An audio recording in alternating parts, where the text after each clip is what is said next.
My name is Nick with Wilson Combat. I'm going to demonstrate the disassembly, maintenance, and reassembly of the Wilson ETM magazine.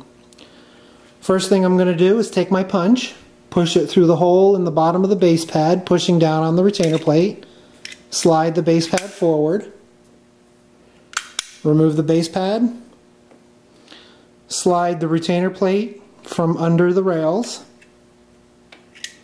Now when removing the spring, we want to be careful not to stretch the spring, which will damage it. Now because the skirt on the ETM follower is slightly longer than the standard 47 series follower skirt, we want to use this tool to try to pull the follower out of the tube. Now in cleaning all my firearms and magazines, I like to use the Wilson Ultima Lube bore solvent. Put a couple drops of solvent on our bristles.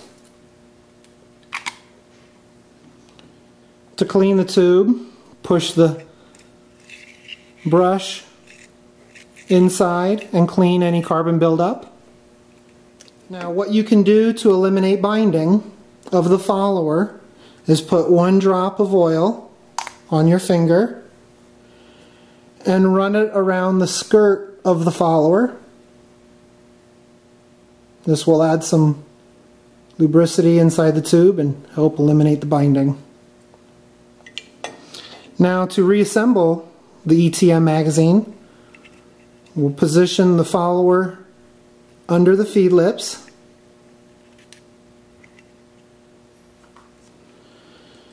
Now when reinstalling our spring, we want to keep mindful of the fact that this spring has a front and a back and a top and a bottom.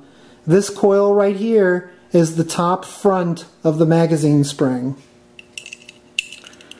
We want to get it installed back into the tube, put pressure on that follower, compress the spring and get it under the rails. Take our retainer plate, push down on the spring and get it under the rails. Push it to the rear and get it centered. And now take our base pad, push down on the retainer plate, slide it to the rear, and get it locked in with the retainer plate. If it doesn't happen to lock in automatically, you can give it a couple solid taps on a hard surface and it should lock right in.